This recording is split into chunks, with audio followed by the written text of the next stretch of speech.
আসসালামু আলাইকুম, স্বাগত জানাচ্ছি চ্যানেলের সংবাদে মৃদিতা রেজা। শুরুতে জানিয়ে দিচ্ছি ফ্রেশ আটা ময়দা সুজি সংবাদ শিরোনাম। ডিসেম্বর থেকে মার্চের মধ্যে নির্বাচন, বিবিসিকে বললেন প্রধান উপদেষ্টা। আওয়ামী লীগ অংশ নেবে কিনা দলটির সিদ্ধান্ত ও চূড়ান্ত করবে ইসি, মন্তব্য।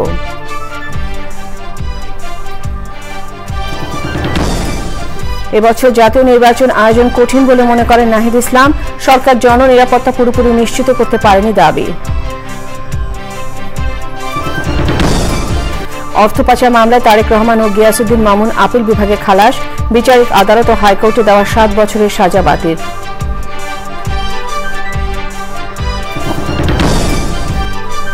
আইন শৃঙ্খলা বাহিনী ছাড়া অভিযান চালানোর অধিকার কারণে বললেন স্বরাষ্ট্র উপদেষ্টা। আইন অমান্যকারীদের বিরুদ্ধে ব্যবস্থা নেওয়ার ঘোষণা। সব ধর্মাবলম্বীর কাছে তাৎপর্যপূর্ণ মিশরের ঐতিহাসিক মাউন্ট সিনাই, পর্যটকদের আকর্ষণের কেন্দ্র এই পর্বত। এবং 2 যুগ পর আইসিসি চ্যাম্পিয়ন্স ট্রফি ফাইনালে আবারও মুখোমুখি ভারত নিউজিল্যান্ড। ভারতের লক্ষ্য প্রতিশোধ, 2 ঘন্টায় শেষ ফাইনালের সব টিকিট।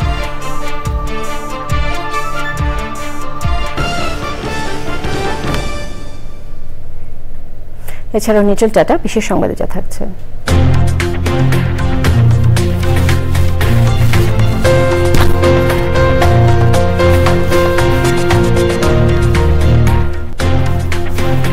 হাঙ্গেরিতে ঐতিহ্যবাহী প্রাচীন উৎসবের খবর।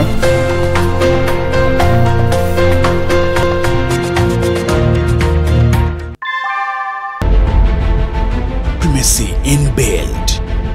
German technology. Bangladesh's first Thermix rod. Salam Steel Thermix. সংবাদ শিরোনামগুলো জানাচ্ছিলাম। এখনকার এই সংবাদ আয়োজন একই সঙ্গে চ্যানেল আই এর ইউটিউব চ্যানেল এবং চ্যানেলের ওটিটি প্ল্যাটফর্ম আই স্ক্রিনে লাইভ স্ট্রিম হচ্ছে। এবছরের ডিসেম্বর থেকে 2026-এর মার্চের মধ্যে জাতীয় নির্বাচন হতে পারে, এমন প্রত্যাশার কথা জানিয়ে প্রধান উপদেষ্টা অধ্যাপক মোহাম্মদ ইউনূস বলেছেন, আগামী জাতীয় সংসদ নির্বাচনে আওয়ামী লীগ অংশ নেবে কিনা সেই সিদ্ধান্ত তাদেরকেই নিতে হবে এবং কারা ভোটে অংশ নিতে পারবে সে বিষয়ে সিদ্ধান্ত নেয় নির্বাচন কমিশন। মোস্তাক মল্লিকের report. BBC Bangla, sky news সহ বিভিন্ন আন্তর্জাতিক গণমাধ্যমে সাক্ষাৎকারের পর প্রধান উপদেষ্টা অধ্যাপক ডক্টর মোহাম্মদ ইউনূস এবার সাক্ষাৎকার দিয়েছেন ব্রিটিশ গণমাধ্যম বিবিসিকে। ঢাকায় প্রধান উপদেষ্টার সরকারি বাসভবনে দেয়া সাক্ষাৎকারটি বৃহস্পতিবার বিবিসির অনলাইন ও ইউটিউব চ্যানেল সহ বিভিন্ন যোগাযোগ মাধ্যমে প্রকাশ করা হয়েছে। প্রধান উপদেষ্টা বলেন, সবকিছু ঠিক থাকলে চলতি বছরের ডিসেম্বরে অথবা আগামী বছরের মার্চের মধ্যে জাতীয় নির্বাচন হওয়ার সম্ভাবনা রয়েছে। অবাধ ও সুষ্ঠু নির্বাচনের লক্ষ্যে সংবিধান সংশোধন, নির্বাচন কমিশন পুনর্গঠন এবং রাজনৈতিক দলগুলোর অংশগ্রহণ নিশ্চিত করতে 2025 সালের ডিসেম্বর থেকে 2026 সালের মার্চের মধ্যে নির্বাচন হতে পারে। নির্বাচনে আওয়ামী লীগ অংশ নিতে পারবে কিনা এ প্রসঙ্গেও কথা বলেন অধ্যাপক ইউনূস। আমি সেটি বলার কে? আওয়ামী লীগ নির্বাচন করতে চাই কিনা সেই সিদ্ধান্ত তাদেরই নিতে হবে। আমি সেই সিদ্ধান্ত নিতে পারি না। নির্বাচন কমিশন সিদ্ধান্ত নেয় কে নির্বাচনে অংশ নেবে। ভারত ও পাকিস্তানের সাথে বাংলাদেশের সম্পর্ক নিয়েও প্রশ্নের উত্তর দেন প্রধান উপদেষ্টা। যে কোনো সময়ের চেয়ে ভারতের সঙ্গে আমাদের সম্পর্ক ভালো। বাংলাদেশিদের এবং ভারতীয়দের বিশ্বাস একই রকমের। আমরা একে অপরকে বিচ্ছিন্ন করতে পারি না। কিছু কিছু সময় সমস্যা হয়, মিডিয়ায় গুজব প্রতিদিন হচ্ছে, এগুলো দিয়ে বাংলাদেশ ভারতের সম্পর্ক নির্ভর করে না। অধ্যাপক ইউনূস বলেন, অন্তর্বর্তী সরকারের দায়িত্ব নেয়ার পর অগ্রাধিকার ছিল আইন শৃঙ্খলা ও ধ্বংসস্তূপে পরিণত অর্থনীতিকে পুনরুদ্ধার করা। তিনি বলেন, গত 16 বছরের এক টর্নেডোতে সব উড়ে গিয়েছিল। অন্তর্বর্তী সরকার এখন ভাঙা টুকরোগুলো জড়ো করছে। Mustafa Mallik, channel I, Dhaka. জাতীয় নাগরিক পার্টির আহ্বায়ক ও সদ্য সাবেক তথ্য উপদেষ্টা নাহিদ ইসলাম বলেছেন, এবছর দেশে জাতীয় নির্বাচন হওয়া কঠিন। অন্তর্বর্তী সরকার জনগণের পুরোপুরি নিরাপত্তা এখনো নিশ্চিত করতে পারেনি। বার্তা সংস্থাকে রয়টার্স দেওয়া সাক্ষাৎকারে নাহিদ বলেন, গত 7 মাসে আমরা সবাই আশা করেছিলাম রাজনৈতিক ব্যবস্থা, আইন ও শাসন স্বল্পকালীন সংস্কারের মাধ্যমে পুনঃপ্রতিষ্ঠিত হবে, কিন্তু তার একটি নির্দিষ্ট সীমা পর্যন্ত হলেও আশানুরূপ হয়নি। তাই বর্তমান আইন শৃঙ্খলা পরিস্থিতি এবং রাজনৈতিক ব্যবস্থা বিবেচনায় এবছর জাতীয় নির্বাচন আয়োজন কঠিন বলে মনে করছেন তিনি। তবে নির্বাচন যখনই হয় তখনই জাতীয় নাগরিক পার্টি অংশ নিতে প্রস্তুত বলে জানান নাহিদ ইসলাম।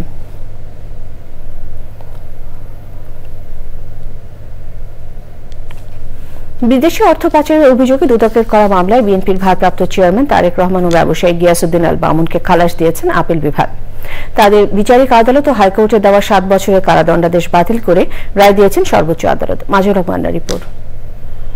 অর্থ পাচারের মামলায় 2013 সালের 17 নভেম্বর তারেক রহমানকে খালাস এবং গিয়াসউদ্দিন আল মামুনকে 7 বছরের কারাদণ্ডাদেশ এবং 40 কোটি টাকা অর্থদণ্ড দেন বিচারিক আদালত। তারেক রহমান বিদেশে থাকায় তার বন্ধু গিয়াসউদ্দিন আল মামুন রায়ের বিরুদ্ধে আবেদন করেন।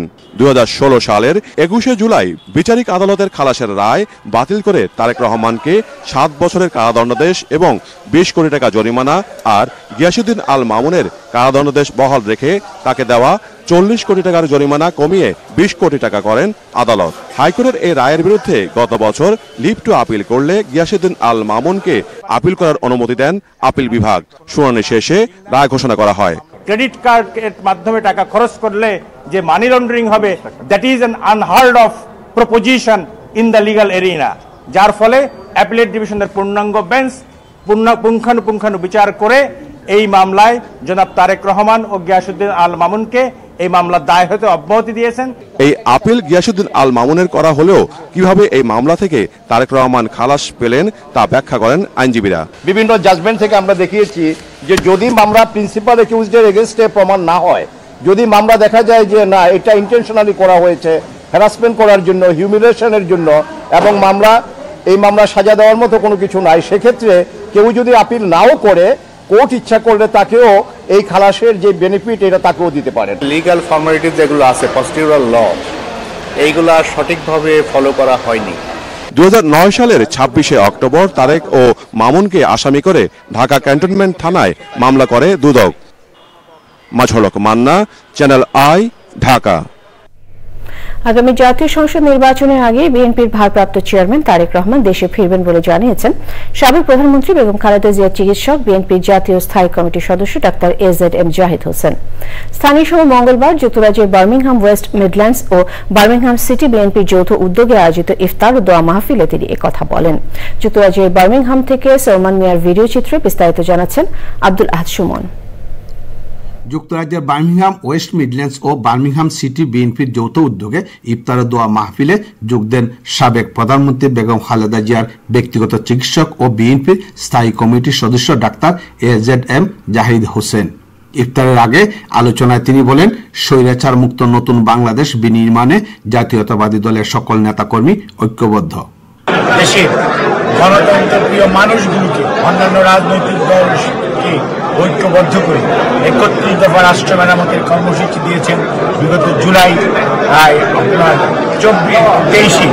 সেই মানুষটি কোনো অবস্থাতেই দেশে বসে থাকবে না, যে বিদেশে বসে থাকবে যে যখন জাতীয় নির্বাচন হবে ভাবার কোনো অবকাশ নেই। জনাব তারেক রহমান সহসা ইনশাআল্লাহ বাংলাদেশে ফেরত যাবে। চিকিৎসা শেষে বেগম খালেদা জিয়া দেশে ফিরবেন বলে জানান AZM জাহিদ। যত দ্রুত সম্ভব জাতীয় নির্বাচন দেওয়ার দাবি জানিয়েছেন বিএনপি নেতারা।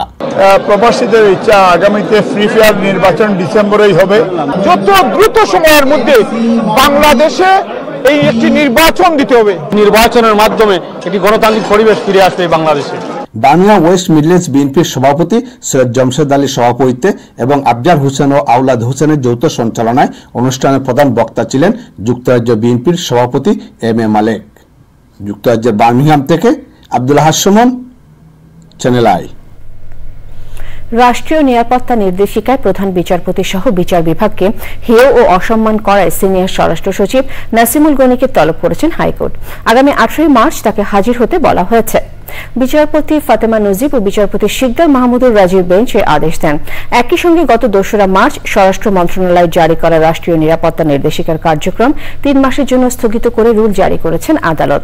গত 2 মার্চ স্বরাষ্ট্র মন্ত্রণালয় জারি করা রাষ্ট্রীয় নিরাপত্তা নির্দেশিকা আদালতের নজরে আনেন আইনজীবী মোহাম্মদ শিশির মনির। তিনি আদালতকে বলেন, এই নির্দেশিকায় প্রধান বিচারপতি সহ সব বিচারপতির মর্যাদাকে ছোট করে দেখা হয়েছে। এই নির্দেশিকায় প্রধান বিচারপতিকে স্বরাষ্ট্র সচিব, রেঞ্জ ডিআইজির সমমর্যাদার নিচে আনা হয়, অথচ রাষ্ট্রীয় পদ মর্যাদা ক্রমে প্রধান বিচারপতির স্থান অনেক উপরে। শুনানি শেষে আদালত রুল সহ আদেশ প্রদান করেন। কে মহামান্য রাষ্ট্রপতি হলেন, কে প্রধান বিচারপতি হলেন, তার সঙ্গে প্রটোকলের সম্পর্ক নাই। প্রটোকলের সম্পর্ক হলো যিনিই প্রধান বিচারপতি হবেন তিনিই প্রটোকল পাবেন, যিনিই মহামান্য রাষ্ট্রপতি হবেন তিনিই প্রটোকল পাবেন, যিনি হাইকোর্ট বিভাগের বিচারপতি হবেন তিনিই প্রটোকল পাবেন। কিন্তু যা এখানে করা হয়েছে তা এই পদগুলোর ডিগনিটিকে আন্ডারমাইন করা হয়েছে। আইন শৃঙ্খলা বাহিনী ছাড়া কোনো অভিযান চালানোর অধিকার কারো নেই বলে স্পষ্ট জানিয়েছেন স্বরাষ্ট্র উপদেষ্টা অবসরপ্রাপ্ত লেফটেন্যান্ট জেনারেল মোহাম্মদ জাহাঙ্গীর আলম চৌধুরী। তিনি বলেছেন, এসব ঘটনার বিরুদ্ধে আইনি ব্যবস্থা নেওয়া হচ্ছে। স্বরাষ্ট্র উপদেষ্টা বলেন, ঈদকে ঘিরে চাঁদাবাজি ও ছিনতাই রোধে ব্যবস্থা নিচ্ছে আইন শৃঙ্খলা বাহিনী। শাকির আদনানের রিপোর্ট। রাজধানীর তোপখানা রোডে ট্যুরিস্ট পুলিশের সদর দপ্তর পরিদর্শনে যান স্বরাষ্ট্র উপদেষ্টা অবসরপ্রাপ্ত lieutenant general Mohammad Jahangir Alam Chowdhury. Tourist police প্রধান সহ ঊর্ধ্বতন কর্মকর্তাদের সঙ্গে বৈঠক করেন তিনি। বৈঠক শেষে সাংবাদিকদের প্রশ্নের জবাবে স্বরাষ্ট্র উপদেষ্টা বলেন, মব জাস্টিস নিয়ন্ত্রণে চেষ্টা চলছে। এ কাজে জনগণকে সচেতন হতে হবে। কারো কোনো অধিকার নাই আইন শৃঙ্খলা বাহিনী ছাড়া কোনো অভিযান চালানো। এইটা ক্ষেত্রে আমি আপনার সাথে আমি দ্বিমত করব না, এটা তো আমাদের হচ্ছে, বাট এটা আমরা যেই জায়গায় নিয়ে হচ্ছে আমরা কিন্তু সাথে সাথে তাদের আইনের আওতায় নিয়ে আসতেছি। এ ব্যাপারে আমি আপনাদের কাছে অনুরোধ করব, আপনি দেখবেন যে ইভেন পুলিশের উপরেও আক্রমণ হচ্ছে। এইগুলি ক্ষেত্রে আপনারা জনগণকে একটু সচেতন করতে হবে। জনগণ এত উচ্ছৃঙ্খল হয়ে গেলে কিন্তু অনেক সময় সমস্যা হয়, মানে বাহিনী দিয়ে তো সবসময় কন্ট্রোল করা যায় না। স্বরাষ্ট্র উপদেষ্টা জানান, ডাকাতি ও ছিনতাই রোধে আইন শৃঙ্খলা রক্ষাকারী বাহিনীকে নির্দেশনা দেয়া হয়েছে। ডাকাতিটা আমি দেখছি ঢাকা থেকে রাজশাহী এই জন্য একটু সংখ্যাটা একটু বেশি, টাঙ্গাইলের এখানেও একটুখানি বেশি। ঈদের ক্ষেত্রে যেন এই চাঁদাবাজি যেন না হয় এবং ছিনতাই যেন না হয়, এই জন্য আমরা ব্যবস্থা নিচ্ছি। ট্যুরিস্ট পুলিশের উন্নয়নের মাধ্যমে অর্থনৈতিক সমৃদ্ধি অর্জন সম্ভব বলে মনে করেন স্বরাষ্ট্র উপদেষ্টা। Shakir Adnan, channel I, Dhaka. EC থেকে এনআইডি সেবা সরালে নির্বাচন হুমকিতে পড়বে বলে দাবি করেছে নির্বাচন কমিশন অফিসার্স কল্যাণ অ্যাসোসিয়েশন। এ বিষয়ে বুধবারের মধ্যে কার্যকর পদক্ষেপ না নিলে পরদিন মানববন্ধন এমনকি কর্মবিরতি পালনেরও ঘোষণা দেন তারা। প্রধান নির্বাচন কমিশনার বলেছেন, এনআইডি ইসির অধীনে থাকুক, এটাই তার চাওয়া। নাজিব বেগের রিপোর্ট। জন্ম নিবন্ধন, এনআইডি ও পাসপোর্ট সেবা নিয়ে দুর্ভোগ ও জটিলতা নিরসনে স্বতন্ত্র কমিশন প্রতিষ্ঠার উদ্যোগ নিয়েছে অন্তর্বর্তী সরকার। সেই লক্ষ্যে সিভিল রেজিস্ট্রেশন কমিশন 2025 নামে একটি অধ্যাদেশের খসড়া তৈরির কাজ চলছে। এ নিয়ে উদ্বিগ্ন নির্বাচন কমিশন সচিবালয় কর্মকর্তা ও কর্মচারীরা। এনআইডি সেবাকে ইসির অধীনে রাখতে দুপুরে সিইসির কাছে স্মারকলিপি দেন তারা। তাদের অভিযোগ, বিগত সরকারের মতো নতুন করে এনআইডি সেবা অন্যত্র সরাতে টালবাহানা চলছে। ভোটার তালিকা ডাটাবেস এনআইডি তৈরি হয়, এটা নির্বাচন কমিশনের একটা অন্যতম কাজ সেটা, আর এটার সাথে ইলেকশন জড়িত, নির্বাচন জড়িত। আর এনআইডি যদি এখন এটা নিয়ে যাওয়া হয়, নির্বাচনের হুমকির সম্মুখীন হবে। আগামী বুধবার পর্যন্ত সময় দিয়েছি, তার মধ্যে যদি এই বিষয়ে কার্যকর পদক্ষেপ গ্রহণ করা না হয়, বৃহস্পতিবারে আমরা সারা দেশে 11টা থেকে 1টা পর্যন্ত সকল অফিসে, আমাদের নির্বাচন অফিসগুলোতে এবং সচিবালয় সহ আমরা মানববন্ধন করব। সিইসি বলেন, ইসি কর্মকর্তাদের উদ্বেগের কথা সরকারকে জানাবেন তিনি। এনআইডি সেবা সরানো নিয়ে চূড়ান্ত সিদ্ধান্ত হয়নি বলে দাবি তার। যেটা এখান থেকে চলে যাবে এমন সিদ্ধান্ত হয়ে গেছে এটা আমি জানি না, কারণ যদি হয়ে যায় তাহলে তো আমাদের মিটিংয়ে ডাকছে কেন? আমাদের এটা আমি চূড়ান্ত সিদ্ধান্ত হয়েছে এমন কিন্তু আমি শুনি নাই। সরকার হয়তো চিন্তা করছে যে একটা জায়গা থেকে সার্ভিসটা দিবে এবং ইলেকশন কমিশনের অধীনে একটা এন্টিটি হবে, এরকম একটা শুনেছিলাম আমি। সরকার তাড়াহুড়ো করে কোনো সিদ্ধান্ত নেবে না বলেও মনে করেন CEC. Najib beg, channel I, Dhaka. দালাল ও প্রতারক ধরতে ঢাকা মেডিকেল কলেজ হাসপাতালে অভিযান চালিয়েছে যৌথ বাহিনী। অভিযানে নারী পুলিশ মিলিয়ে অন্তত 50 জনকে আটক করা হয়।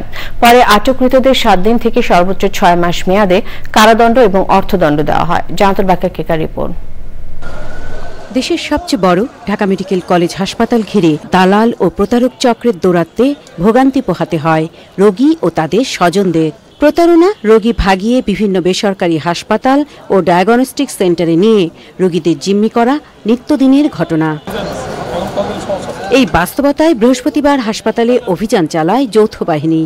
আটক করা হয় দালাল ও প্রতারক চক্রের প্রায় অর্ধশতাধিক ব্যক্তিকে। আমার নাম আঙ্গুরা। আপনি কি হুইলচেয়ার কাজ করতেন নাকি? কাজ করতাম আরো 1 মাস আগে, আমি এখন আই না। আপনি জিজ্ঞাসা করে দেখেন, এই যে কয়দিন ধরে আমার বাবা মারা গেছে, স্ট্রোক করছে, আমরা ঋণ হয়ে গেছে, আমি একটা অপারেশন করাইছি, এর লিগে আমার মাইজা কাজে লাগছে। আসেন আমাদের সাথে, শেষ আমি কার্ড দিলাম, জানতো সরকারি স্টাফ কয় আসেন, একথা করে না দাঁড়া করাইলো। রোগীরা বলছে যে আমাদেরকে আমরা তাদেরকে ঢুকতে দিই না অথবা ইয়ে করছি, এই জন্য আমাদেরকে স্যার বলছে যে আপনারা আসেন। আপনারা কোনো ডাক্তারের হয়ে বাইরে রোগী টুগী পাঠান না, এরকম কোনো অভিযোগ না? পাই না। এগুলো ডাক্তারদের যাদের ইয়ে করছে আমরা তাদের কথা বলছি। আটককৃতদের 7 দিন থেকে সর্বোচ্চ 6 মাস মেয়াদে জেল ও জরিমানা করা হয়। আটকদের মধ্যে হাসপাতালের দৈনিক চুক্তিভিত্তিক কয়েকজন কর্মচারীও রয়েছেন। হাসপাতাল কর্তৃপক্ষ বলছে আটক হওয়া চুক্তিভিত্তিক কর্মচারীদের নিয়োগ বাতিল করা হবে। সংখ্যক মানুষ যারা এখানে বা এই আশেপাশে বসবাস করে তারা দেখা যায় যে এই হসপিটাল কেন্দ্রিক এই ব্যবসার সাথে যুক্ত। আমরা চাই যেহেতু এটা হাসপাতালটা দালাল মুক্ত হোক, সেজন্য আমাদের পক্ষ থেকেও সমর্থন আছে। সংশ্লিষ্টরা বলছেন প্রায় 3 মাস নিবিড় পর্যবেক্ষণ করে ঢাকা মেডিকেল কলেজ হাসপাতাল কেন্দ্রিক দালাল ও প্রতারক চক্রের তালিকা করা হয়েছে। Jannatul Bakiya Keka, channel I, Dhaka. BSEC chairman Khandakar Rashid Maksud সহ অন্য কমিশনারদের পুঁজিবাজারের উন্নতি ও বিনিয়োগকারীদের স্বার্থ রক্ষায় কোনো সদিচ্ছা নেই বলে মন্তব্য করেছে বিএসইসি অফিসার্স ওয়েলফেয়ার অ্যাসোসিয়েশন। কমিশনের সবার পদত্যাগ দাবি এবং কর্মকর্তা কর্মচারীদের হয়রানির প্রতিবাদে কর্মবিরতি পালন করেছেন তারা। ওয়ার আজমের রিপোর্ট। অভিজ্ঞ কর্মকর্তাদের বাধ্যতামূলক অবসর এবং শোকজ সহ নানা হয়রানির অভিযোগে বুধবার বিএসইসির চেয়ারম্যান সহ অন্য কমিশনারদের অবরুদ্ধ করে রাখেন কর্মকর্তা কর্মচারীরা। পরে সেনাবাহিনীর পাহারায় অফিস ত্যাগ করেন তারা। বৃহস্পতিবার সকাল থেকে কর্মবিরতি পালন করে বিএসইসি অফিসার্স ওয়েলফেয়ার অ্যাসোসিয়েশন। বাইরে ছিল সেনাবাহিনী, কোস্টগার্ড ও পুলিশ সদস্যদের অবস্থান। বাংলাদেশ ব্যাংকের মধ্যে একজন পরে সংবাদ সম্মেলন করেন অ্যাসোসিয়েশনের সদস্যরা। যেখানে বাংলাদেশ ব্যাংক পেয়েছে দক্ষ ও অভিজ্ঞ নেতৃত্ব, আর সেখানে পুঁজিবাজার নিয়ন্ত্রণ সংস্থা বিএসইসি পেল একটি অনভিজ্ঞ কমিশন। বর্তমান কমিশনের চেয়ারম্যান খন্দকার রাশিদ মাকসুদ সহ অন্যান্য কমিশনারগণের পুঁজিবাজার নিয়ে আসলে কোনো ধারণা নাই। এমনকি পুঁজিবাজারের উন্নতি ও বিনিয়োগকারীদের স্বার্থ সংরক্ষণের কোনো সদিচ্ছাও দেখা যাচ্ছে না। ফ্যাসিস্ট সরকারের নিয়োগপ্রাপ্ত কমিশনার জনাব মোহাম্মদ মহসিন চৌধুরী অন্যান্য কমিশনার এবং চেয়ারম্যানদের সাথে নিয়ে ফ্যাসিস্ট সরকারের এজেন্ডা বাস্তবায়ন করে চলেছেন, যার পরিপ্রেক্ষিতে অভিজ্ঞ কর্মকর্তাদের বাধ্যতামূলক অবসর, শোকজ সহ বিভিন্নভাবে হয়রানি করা হচ্ছে। লিখিত বক্তব্যের পর সাংবাদিকদের প্রশ্নের উত্তর দেন অ্যাসোসিয়েশনের আহ্বায়ক মোহাম্মদ আবুল হোসেন। ওনারা যেহেতু ঠিকমতো লিডারশিপ রোল প্লে করতে পারেন নাই, সেজন্য সকল কর্মচারীদের একটাই দাবি, যাতে আমাদের ভালো একজন লিডার দেওয়া হয়, যেমন হাসান কনসুল স্যারকে যেরকম পেয়েছেন বাংলাদেশ ব্যাংক, আমরা এরকম রিনাউন্ড খুব ভালো একজন যিনি আছেন, অভিজ্ঞ আছেন, যিনি আমাদেরকে সুন্দরভাবে চালাতে পারবেন এবং বিধি অনুযায়ী চলবেন, এরকম ব্যক্তিদেরকে আমাদের এখানে নিয়োগ দেওয়া হয়। দাবি আদায়ে ঐক্যবদ্ধ থাকার কথা জানিয়েছেন তারা। পরাগ আজিম, চ্যানেল আই, ঢাকা। মিথ্যা মামলায় ফাঁসানোর সংস্কৃতি থেকে বেরিয়ে এসে নতুন বাংলাদেশে ন্যায় বিচার প্রতিষ্ঠার আহ্বান জানিয়েছেন পরিবেশ, বন, জলবায়ু পরিবর্তন মন্ত্রণালয়ের উপদেষ্টা সৈয়দা রিজওয়ানা হাসান। রংপুরে বিভাগীয় কর্মশালায় বৈষম্যহীন সমাজ গড়তে আইন শৃঙ্খলা বাহিনী ও বিচার বিভাগের স্বাধীনতা নিশ্চিতের তাগিদ দিয়েছেন অ্যাটর্নি জেনারেল, পুলিশের মহাপরিদর্শক সহ অন্য কর্মকর্তারা। কর্মশালায় রাজনৈতিক প্রভাবমুক্ত প্রশাসন ও আইন শৃঙ্খলা বাহিনী গড়ার দাবি জানান সংশ্লিষ্টরা। এহসানুল হক সুমনের ভিডিওচিত্রে মেনালাভি রিপোর্ট। রংপুর বিভাগীয় কমিশনার কার্যালয় মিলনায়তনে দেশের পরিবর্তিত পরিস্থিতিতে মানবাধিকার ও পরিবেশের উপর গুরুত্ব সহ আইন প্রয়োগ বিষয়ক কর্মশালার আয়োজন করে স্বরাষ্ট্র মন্ত্রণালয়। রংপুর বিভাগের 8 জেলার বিচারক, প্রশাসন ও পুলিশের ঊর্ধ্বতন কর্মকর্তা, পাবলিক প্রসিকিউটররা এতে অংশ নেন। বৈষম্যহীন সমাজ গড়তে আইনের প্রয়োগ ও ন্যায় বিচার নিশ্চিতে নানা সুপারিশ তুলে ধরেন তারা। পুলিশের কাজ, প্রসিকিউশন এবং বিচার, এই 3টে বিষয়ের সমন্বয় না থাকলে জনগণের কাঙ্ক্ষিত সেবা দেওয়া কঠিন হয়ে যাবে। রাজনৈতিক সংস্কার না করে আমরা এখন এটা নিশ্চয়তা দিতে পারি কিনা যে এখন থেকে আমরা সঠিকভাবে চলতে সমর্থ হব। কর্মশালায় 5 আগস্ট পরবর্তী প্রেক্ষাপটে পুলিশের হারানো গৌরব ফিরিয়ে আনতে সহযোগিতার আহ্বান জানান আইজিপি। পুলিশকে আরো সক্রিয় হওয়ার আহ্বান জানিয়েছেন আন্তর্জাতিক অপরাধ ট্রাইব্যুনালের চিফ প্রসিকিউটর। যে মূল কাজ, এই কাজটা যদি পুলিশ করতে না পারে সামাজিক ক্ষতিগ্রস্ত হবে, এই সমাজ তো দাঁড়াতে পারবে না। এইখানে যে সমস্ত অপরাধীরা অপরাধ করেছে তাদের দায়গুলো নিতান্তই তাদের ব্যক্তিগত দায়, এইটা প্রাতিষ্ঠানিক দায় নয়। কর্মশালায় রাষ্ট্রীয় পৃষ্ঠপোষকতায় সংঘটিত অপরাধের বিচার করতে সরকার প্রতিশ্রুতিবদ্ধ বলেছেন অ্যাটর্নি জেনারেল। মাননীয় বিচারকদের কাছে আমাদের নিবেদন, আপনারা ন্যায় বিচারের দ্বার উন্মোচন করতে যে ওল্ড ডক্ট্রিন যেটা আছে, থিওরি অফ এভিডেন্স, আপনারা যেটা অ্যাপ্লাই করেন সেটা বিবেচনায় করবেন পুনর্জন্ম করানো যায় কিনা। পরিবেশ, বন ও জলবায়ু পরিবর্তন বিষয়ক উপদেষ্টা সৈয়দা রিজওয়ানা হাসান মিথ্যা মামলায় ফাঁসানোর সংস্কৃতি থেকে বেরিয়ে আসার আহ্বান জানান। তো অনেক সময় আমরা মিথ্যা মামলায় মানুষকে ফাঁসিয়ে দেই, মিথ্যা মামলায় ফেঁসে গেছে জেনেও রাজনৈতিক প্রভাবের কারণে লোকটাকে আমরা মুক্ত করি না। এইগুলো কালচার থেকে যখন আমার অ্যাডমিনিস্ট্রেশন এবং পুলিশ অ্যাডমিনিস্ট্রেশন সহ একটা পরিবর্তন আসবে, আশা করি বাংলাদেশ একটা ইতিবাচক পরিবর্তনের দিকে যাবে। কর্মশালায় সভাপতিত্ব করেন স্বরাষ্ট্র মন্ত্রণালয়ের সিনিয়র সচিব নাসিমুল গনি। রংপুর থেকে মেরিনা লাভলি, চ্যানেল আই। সাংবাদিকের সম্মানে ঢাকা মহানগর দক্ষিণ জামায়াতে ইসলামের ইফতার মাহফিল হয়েছে। সন্ধ্যায় রাজধানীর লেডিস ক্লাবে আয়োজিত ইফতারের প্রধান অতিথি ছিলেন জামায়াতে ইসলামী নায়েবে আমির ডাক্তার সৈয়দ আব্দুল্লাহ মোহাম্মদ তাহের। এই সময় তিনি বলেন, ৭১ সালে হাজার লক্ষ শহীদের রক্তের বিনিময় দেশ স্বাধীনতা লাভ করলেও স্বাধীন হয়নি। অনুষ্ঠানে বাংলাদেশ ফেডারেল সাংবাদিক ইউনিয়নের সভাপতি শহীদুল ইসলাম এবং অন্যরা ছিলেন।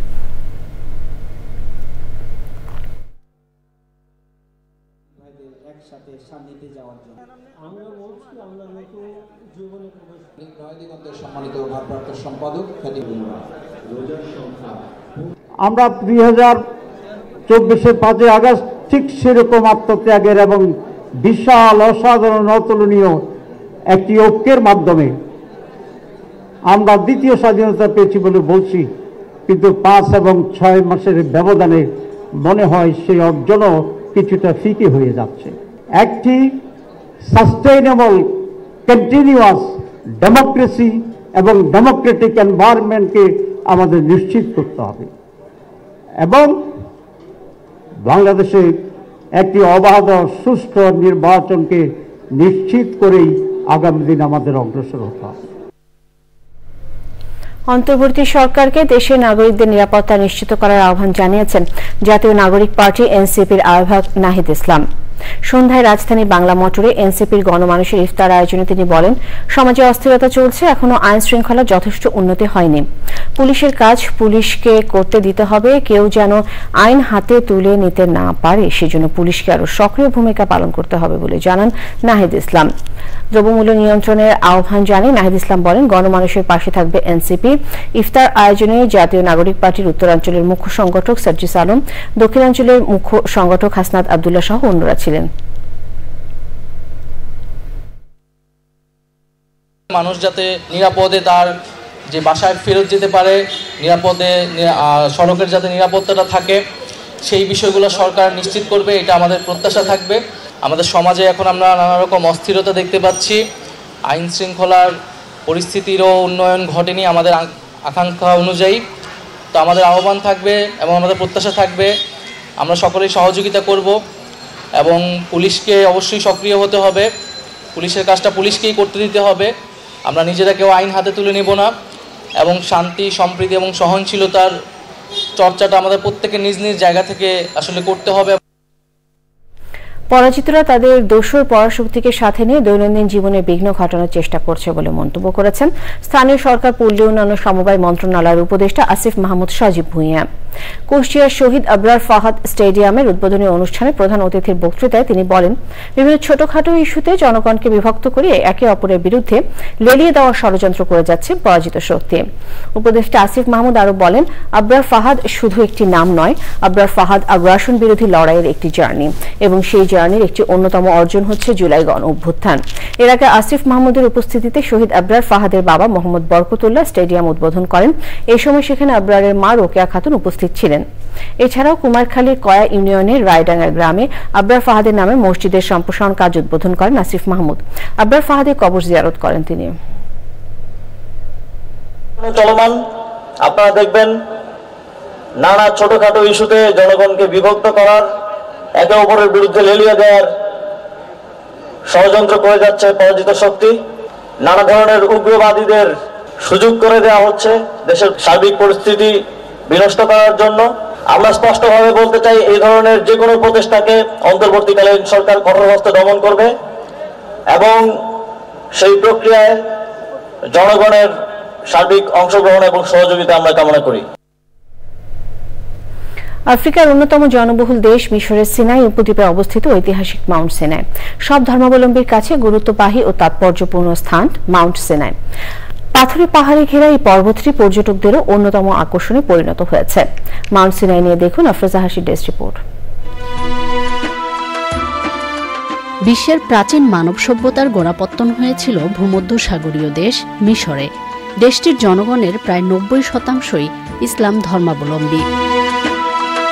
মিশরের নীলনদের পূর্ব দিকের বিস্তীর্ণ সিনাই উপদ্বীপের সেন্ট ক্যাথেরিন শহর। শহরটিতে রয়েছে ঐতিহাসিক মসজিদ, জাদুঘর সহ বিভিন্ন স্থাপনা। পাথরে ঘেরা শহরে গাছ রোপণ সহ উৎপাদন করা হচ্ছে ফলমূল, সবজিও। সেন্ট ক্যাথেরিন শহরেই ঐতিহ্যবাহী মাউন্ট সিনাইয়ের অবস্থান, যা ইসলাম, খ্রিস্টান ও ইহুদি ধর্মের অনুসারীদের কাছে তাৎপর্যপূর্ণ। এটি জাবালে মুসা বা মুসার পর্বত নামেও পরিচিত। পর্বতটির উচ্চতা ২২৮৫ মিটার। প্রাকৃতিক নৈসর্গিক সৌন্দর্য, প্রবাল প্রাচীর এবং ধর্মীয় গুরুত্ব বহন করায় আকর্ষণীয় পর্যটন কেন্দ্রে পরিণত হয়েছে সিনাই। মাউন্ট সিনাইয়ের প্রকৃতি অনেকটাই শুষ্ক। পাথুরে পরিবেশে বেড়ে উঠেছে বিভিন্ন কাঁটাগুল্ম, ছোট ছোট উদ্ভিদ। এছাড়া পাখিসহ বিভিন্ন প্রজাতির বন্যপ্রাণীও আছে মাউন্ট সিনাইয়ে। সিনাই পর্বতের চূড়া থেকে সূর্যোদয়ের দৃশ্য উপভোগ করতে আসেন অনেক পর্যটক। পর্বতটি মিশরের অর্থনীতিতেও গুরুত্বপূর্ণ ভূমিকা রাখছে। আফরোজা হাসি, প্রকৃতি ও জীবন desk, channel I. Mount Sinai মিশর নিয়ে বিশেষ আয়োজন দেখবেন আজ রাত 10:15 প্রকৃতি ও জীবন অনুষ্ঠানে। এবারে আইসিসি চ্যাম্পিয়ন্স ট্রফি। ফিরে এলাম বিরতির পর। ফিলিস্তিনের গাজায় আটক জিম্মিদের মুক্তি দিতে স্বাধীনতাকামী সংগঠন হামাসকে শেষ সতর্কবার্তা দিয়েছেন যুক্তরাষ্ট্রের প্রেসিডেন্ট ডোনাল্ড ট্রাম্প। অন্যথায় নরকের পরিণতি ভোগ করতে হবে বলে হুঁশিয়ারি দিয়েছেন তিনি। নিজের সামাজিক যোগাযোগ মাধ্যম ট্রুথ সোশ্যালে দেওয়া এক দীর্ঘ পোস্টে ট্রাম্প এই হুঁশিয়ারি দেন। যুক্তরাষ্ট্রের প্রেসিডেন্ট বলেন, কাজটি শেষ করতে প্রয়োজনীয় সবকিছু ইসরায়েলকে পাঠানো হয়েছে। তিনি যা বলেছেন তা না করলে একজন হামাস সদস্য নিরাপদ থাকবে না। জিম্মিদের মুক্ত করার বিষয়ে হামাসের সঙ্গে যুক্তরাষ্ট্রের সরাসরি আলোচনায় বসার বিষয়টি হোয়াইট হাউস নিশ্চিত করার কয়েক ঘণ্টা পর প্রেসিডেন্ট ট্রাম্প এসব কথা বলেন। যুক্তরাষ্ট্র এতদিন হামাসের সঙ্গে সরাসরি যোগাযোগের বিষয়টি এড়িয়ে চলেছে। কোন সংগঠনকে সন্ত্রাসী তালিকায় রাখার পর তাদের সঙ্গে সরাসরি যোগাযোগ না করার দীর্ঘদিনের রীতি রয়েছে যুক্তরাষ্ট্রের। আইস্ক্রিন সাংস্কৃতিক সংবাদ।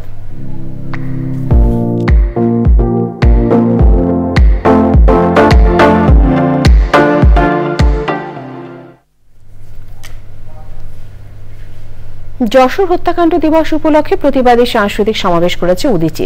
বিকেলে তোপখানা রোডে উদীচী চত্বরে এই সমাবেশ করেন সংগঠনের নেতারা। এছাড়াও দিবসটিকে যথাযোগ্য মর্যাদার সাথে পালনের জন্য বাংলাদেশ উদীচী শিল্পী গোষ্ঠী দেশব্যাপী নানা কর্মসূচি হাতে নিয়েছে। এই সমাবেশে উদীচীর শিল্পী কর্মীরা যশোর হত্যাকাণ্ডের উপর ভিত্তি করে নির্মিত নাট্যলেখ্য পরিবেশন করেন।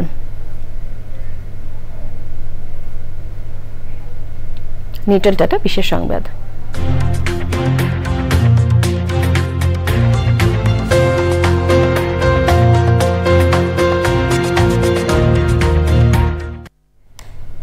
বসন্তের শুরুতেই হাঙ্গেরির দক্ষিণের শহর মোহাক্স মেতে উঠেছে প্রাচীন উৎসব উদযাপনে। শতবর্ষী এই উৎসবে ভেড়ার চামড়া, শিং ও কাঠের মাস্ক পরে ওই অঞ্চলের যুবকরা উৎসবে অংশ নেন। এই সময় তারা বাদ্যের সঙ্গে নাচ গানের মাধ্যমে র্যালি করেন। ব্যতিক্রমধর্মী এই উৎসবের নাম বুশোস। বিশেষ করে শীতকে বিদায় ও বসন্তকে স্বাগত জানিয়ে এই উৎসব উদযাপন করা হয়। 2009 সালে ইউনেস্কোর সাংস্কৃতিক ঐতিহ্যের তালিকায় স্থান পায় এই উৎসব। আগামী 10 মার্চ বুশোস উৎসব শেষ হবে। পূবালী ব্যাংক বাণিজ্য সংবাদ।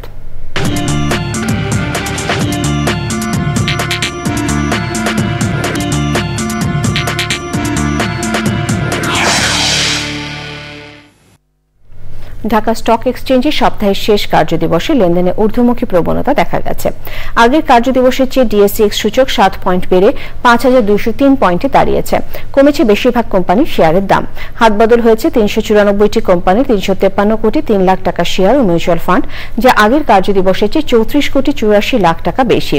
এর মধ্যে দাম বেড়েছে 139টির, কমেছে 169টির এবং অপরিবর্তিত রয়েছে 86টি কোম্পানির শেয়ারের দাম। আবারও বিরতি নিচ্ছে, ফিরে এসে যা দেখবেন। আবারও আমন্ত্রণ। এবারে খেলার খবর। ডিসেম্বর থেকে মার্চের মধ্যে নির্বাচন, বিবিসিকে বললেন প্রধান উপদেষ্টা। আওয়ামী লীগ অংশ নেবে কিনা দলটির সিদ্ধান্ত চূড়ান্ত করবে ইসি, মন্তব্য।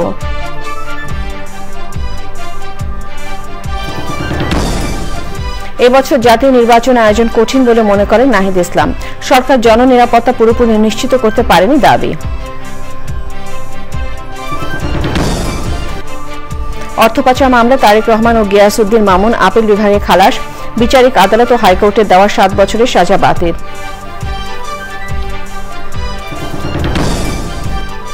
আইনশৃঙ্খলা বাহিনী ছাড়া অভিযান চালানোর অধিকার কারণে বললেন স্বরাষ্ট্র উপদেষ্টা।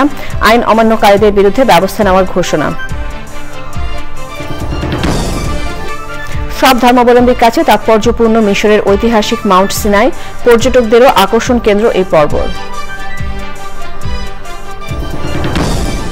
এবং 2 যুগ পর আইসিসি চ্যাম্পিয়ন্স ট্রফির ফাইনালে আবারও মুখোমুখি ভারত নিউজিল্যান্ড। ভারতের লক্ষ্য প্রতিশোধ, 2 ঘন্টায় শেষ ফাইনালের সব টিকিট।